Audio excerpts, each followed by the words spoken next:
आज मेरे नीतीश जी पलट गए, उधर चले गए और वो ठंडे बस्ते में चला गया। हम लोगों ने असेंबली में हंगामा किया और पूछा कि हुजूर ये बताया जाए कि जब 10% रिजर्वेशन आपने 8 लाख कमाने वालों के लिए बढ़ाया था, उस समय कोई हाई कोर्ट में क्यों नहीं गया? क्यों हमेशा हाई कोर्ट में जब दलित और पिछड़ों का अधिकार का बात होता है तभी जाते हैं? चाहे वो मंडल का दौर हो, चाहे ये दौर हो, हमेशा हमारे ही अधिकारों को रोकने की कोशिशें क्यों होती हैं? इसका कोई जवाब नहीं दे रहा। हाई कोर्ट में चले गए, सुप्रीम कोर्ट में चले गए, और हम तो दावे के साथ कह रहे हैं राजनीति में माननीय न्यायालयों के बारे में बोलने से लोग परहेज करते हैं, लेकिन कितना परहेज करिएगा? आज जब कोई न्यायाधीश उत्तर प्रदेश में खड़ा होकर कह रहा है कि देश बहुसंख्यकों के मिजाज से चलेगा, तो क्या ऐसे समय में आप माननीय न्यायालयों के खिलाफ नहीं बोलना चाहेंगे? उस न्यायाधीश का बयान भारत के संविधान की आत्मा के खिलाफ है। ये कैसे हो सकता है? जो संविधान कहता है we the people of India, हम सब चाहे किसी भी जाति, किसी भी धर्म, किसी भी पंथ के व्यक्ति हो, इस देश के अंदर जीने का एक समान अधिकार है। जो संविधान कहता है कि एक भी व्यक्ति चाहे वो किसी भी धर्म का इस देश में होगा, उसको उसकी अपनी धार्मिक स्वतंत्रता का अधिकार मिलेगा। उस संविधान का कसम खाने वाला इस राज्य का, इस देश का एक जज कहता है कि नहीं, यह देश बहुसंख्यकों के मिजाज से चलेगा। ये इस देश की भावना, इस देश के संविधान और इस देश की आत्मा के खिलाफ है। आज जब जज लोग रिटायरमेंट लेकर राज्यसभा की सीढ़ियां चढ़ रहे हैं, ऐसे समय में जहां न्यायपालिका सरे बाजार एक बाजार की वस्तु बन गई है, तो जनता को अपने न्यायपालिका के ऊपर भी सवाल खड़ा करने का अधिकार है, और इसके लिए हमें तैयार होना चाहिए। न्यायपालिकाओं को ये देखना चाहिए कि क्यों 10% तुमने दिया और हमारा 10% काट दिया। कौन है इसका जिम्मेदार? क्या माननीय न्यायाधीश महोदय लोग ये नहीं देखते? आपने कहा कि दायरा तोड़ा गया। भारत के संविधान में 49.5% रिजर्वेशन का प्रावधान था, और था कि इस दायरे को बढ़ाया नहीं जाएगा। इस दायरे को सबसे पहले नरेंद्र मोदी की सरकार ने 10% आरक्षण देकर के तोड़ा। उसके बाद हमने कहा कि ठीक है, जातिगत आरक्षण में तो मिल भी गया कि आपकी जितनी संख्या है आपने रिजर्वेशन ले लिया, और बाकी लोगों को भाई तो बाकी को भी दे दीजिए। हमने तो कहा कि भाई जब आपने 8 लाख कमाने वालों को रिजर्वेशन दे ही दिया, इधर ओबीसी में 8 लाख कमाने वाले क्रिमिनल हो जाते हैं। आप बात समझिए। और उधर आपने जब दे ही दिया 10%, तो ठीक है, अब 90% बचता है, हमको दे दो। हमने तुम पे आरोप लगाएंगे ना, तुम हम पे आरोप लगाओ, दोनों खुशी राजी रहे, कोई आरोप प्रत्यारोप का दौर नहीं भाई, चलो ठीक है। लेकिन ये नहीं करना चाहिए। उनको कम संख्या भी है और उनको ज्यादा भागीदारी भी चाहिए। ये सब कुछ चल रहा है, इसलिए इस दौर में भी हमें सचेत होने की जरूरत है। भाजपा जैसी, आरएसएस जैसी पार्टियां राज्य और देश के अंदर सांप्रदायिक उन्माद का माहौल बनाकर आपके मुद्दे से आपको वंचित कर रही है। आपके बच्चे को शिक्षा से जब प्रतिनिधित्व ही आपको नहीं मिलेगा, तो पढ़ाई करके जाइएगा क्या? शिक्षा भी आपका बर्बाद हो रहा है, सब कुछ बर्बाद हो रहा है। यहाँ राजनीति में जाति पात के नाम पर, झूठ सांच के नाम पर पिछड़ों को आपस में लड़ा करके वहां पटना और दिल्ली में राज करने की कोशिश कर रहे हैं। हम स्पष्ट तौर पे कहना चाहते हैं कि पूरे पिछड़े दलित अकलियत समाज को एकजुट होना होगा, क्योंकि आपका प्रतिनिधित्व का सवाल अभी लंबित है, उसके लिए लड़ाई लड़नी है। दिन पर दिन आपके अधिकारों में कटौतियां जारी हैं, इसलिए आपको लड़ना होगा, आपको खड़ा होना होगा। और यही बाबू विश्वनाथ सिंह जैसे लोगों ने संदेश दिया है, उनके शिक्षा का मतलब भी यही है। सिर्फ उनको याद कर लेने या कोई ऐसे ही परंपरा का निर्वहन कर लेने से हमारा अधिकार हमें नहीं मिलना, हमें मूर्ख बनाने की कोशिश हो रही है। अखबार में एक दिन खबर छपी थी, इसी बात के साथ मैं अपनी बात को समाप्त करूंगा। अखबार में एक दिन खबर छपी, एक ही अखबार में 2 खबर। एक खबर थी कि रूस ने कैंसर का वैक्सीन खोज लिया। आप लोगों ने पढ़ा होगा, आया था अखबार में कि रूस ने कैंसर का वैक्सीन खोज लिया। और उसी अखबार में एक पन्ने पर आया था कि भारत ने मस्जिद के अंदर मंदिर खोज लिया। ये सोचिए, ये चल रहा है, कहाँ दुनिया जा रही है। भारत का वर्शिप एक्ट है जिसमें है कि 1947 के बाद इस तरीके के किसी भी मंदिर मस्जिद की खुदाई नहीं होगी। सुप्रीम कोर्ट ने फैसला देते हुए अयोध्या के मामले में कहा कि ये एक स्पेशल केस है, बाकी किसी केस में ये सब नहीं किया जाए। लेकिन लगातार इनको ना किसानों से मतलब है, ना जवानों से मतलब है, ना विद्यार्थियों से मतलब है, ना मजदूरों से मतलब है, ना उनके मुद्दों से मतलब है। महिलाओं के नाम पर राजनीति करते हैं और सारी महिलाएं बिना पेमेंट का काम कर रही हैं। आशा वर्कर को पैसे नहीं देते, रसोईया को 1650 रुपए देते हैं, जीविका को फ्री का वर्कर बनाया हुआ है, आंगनबाड़ी सेविका सहायिकाओं को बस जीने भर पैसा देते हैं। और नीतीश जी मुजफ्फरपुर में कह रहे थे कि जब से हम आए हैं तब से महिलाएं कितना सुंदर लग रही हैं। नीतीश जी के आने से पहले क्या महिलाएं, अरे आपने तो महिलाओं की सुंदरता को बर्बाद कर दिया। इस राज्य के अंदर इस बात को समझिए, मीडिया का एक अपना अलग प्रचार है। महिलाओं को क्या से क्या कर दिया, महिलाओं को चौखट से बाहर भी निकाल दिया और उनको जीवन जीने के अधिकार से वंचित कर दिया। क्या 1650 रुपया कोई महीना होता है? इतनी बेइज्जती क्या किसी देश दुनिया में होगा किसी महिला को? और मैं तो कह रहा हूं कि आप सोचिए कि भारत में किसी पुरुष को 1650 रुपया मिलता है क्या? किसी भी पुरुष को किसी भी काम के लिए फिर महिला को 1650 रुपया मिलता है। और नीतीश जी कह रहे हैं कि हमने महिलाओं के लिए बहुत काम किया। ये 1650 रुपया देने वाला कौन काम है? आशा बहनें हैं बेचारी कमीशन पे जिंदा है। एक बच्चा पैदा कराती है, पीछे पीछे दौड़ती है कि ना हो 200 दे दो, 300 दे दो, 400 दे दो। और में आदमी ओकरे गरी आता है, बहुत बदमाश भी। अरे भाई का बहुत 500 रुपया मांग दिया। अरे उसको एक पैसा नहीं मिल रहा भाई साहब, एक पैसा नहीं मिल रहा। नीतीश जी पूरा प्रचार चलाए हुए हैं। हमने महिलाओं को क्या महिलाओं को किया?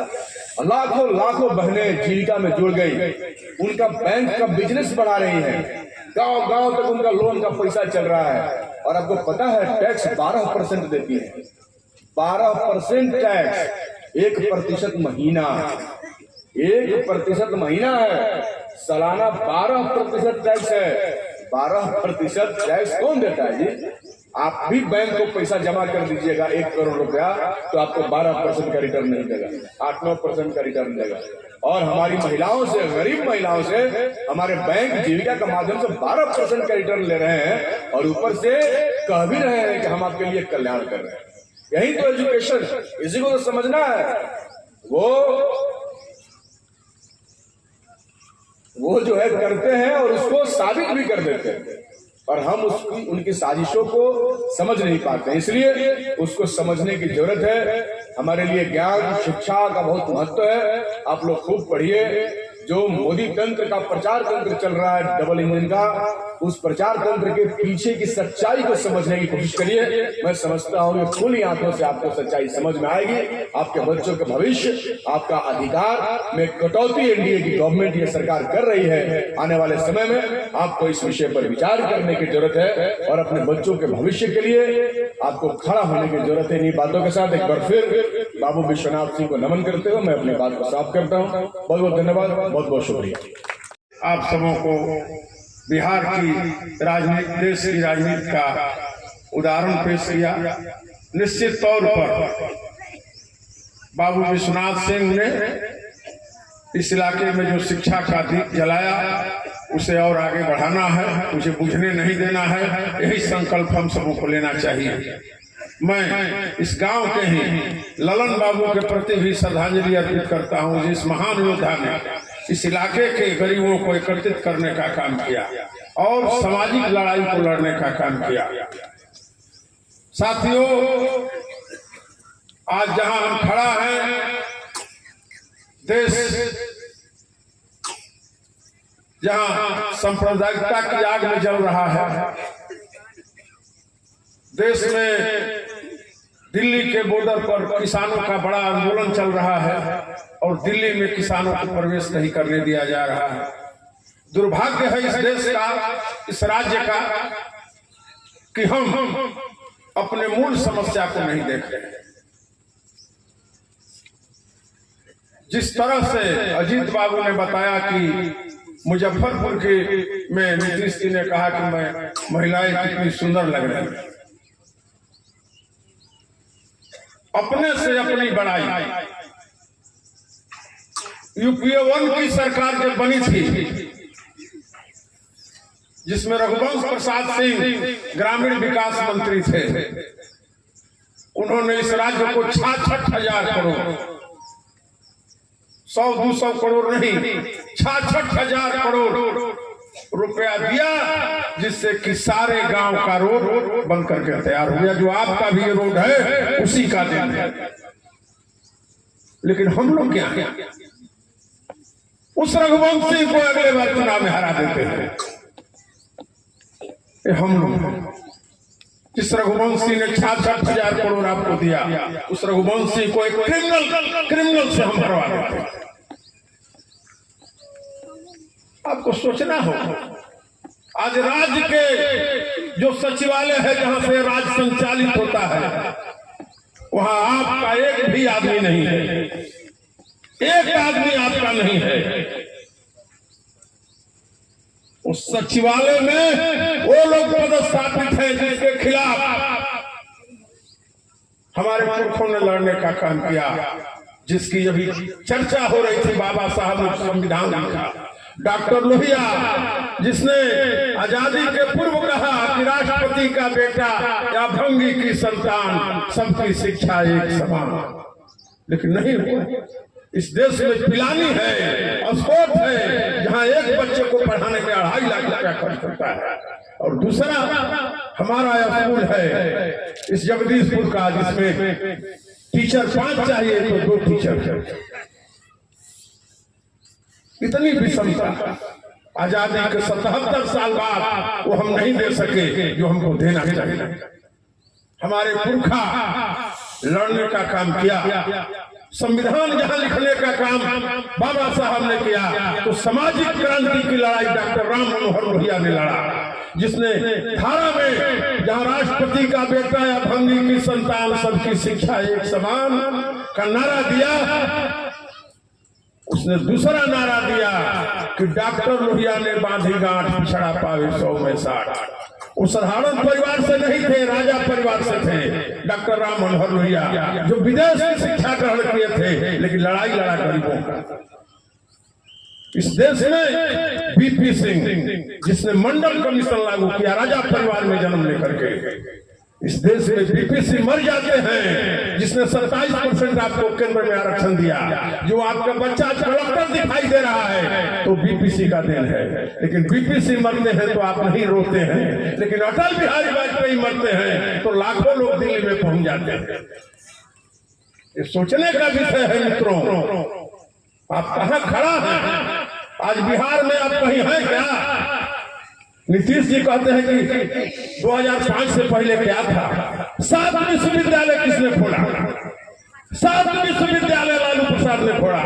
वीर कुंवर सिंह विश्वविद्यालय, तिलका मांझी विश्वविद्यालय कौन खोला? आपने एक, अब 19 साल के शासन में एक विश्वविद्यालय नहीं खोला। बक्सर का जिला किसने बनाया? कैमूर का जिला किसने बनाया?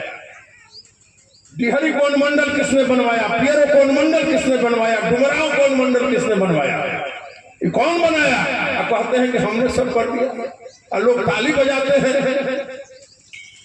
बिजली के बारे में कहते हैं कि मैंने गांव गांव बिजली पहुंचा दिया। यूपीए 1 के महान शख्सियत जो दिवंगत हो गए मनमोहन सिंह, उसका देन है कि गांव गांव में बिजली पहुंचा। यूपीए 1 का देन है कि गांव गांव में बिजली पहुंचा। अब ले रहे हैं सरे कि हमने बिजली पहुंचा दिया, गांव गांव में रोड रघुवंश सिंह ने बनवाया, सरे ले रहे हैं कि हमने बनवा दिया। आपने क्या किया? इस जिले की तस्वीर से मैं पूछना चाहता हूं, आप लोगों से जानना चाहता हूं, इस जिले में एक ऐतिहासिक नाम बताइए जिसने नीतीश कुमार ने किया। कहीं नहीं। महिला विश्वविद्यालय, महिला कॉलेज सासाराम, महिला कॉलेज डिहरी किसने बनवाया? किसने बनवाया? हम लोगों ने बनवाया। लेकिन प्रचार हो रहा है। हम जब 2005 से पहले क्या था? 2005 से लोग कपड़ा नहीं पहनते थे। 2005 से पहले दिनारा का हाई स्कूल नहीं था। 2005 से पहले भानपुर में हाई स्कूल नहीं था। आपने क्या किया? आप तो बताइए। कितने जिला बनाए, कितने प्रखंड बनाए, कितने अनुमंडल बनाए, कितने विश्वविद्यालय बनाए?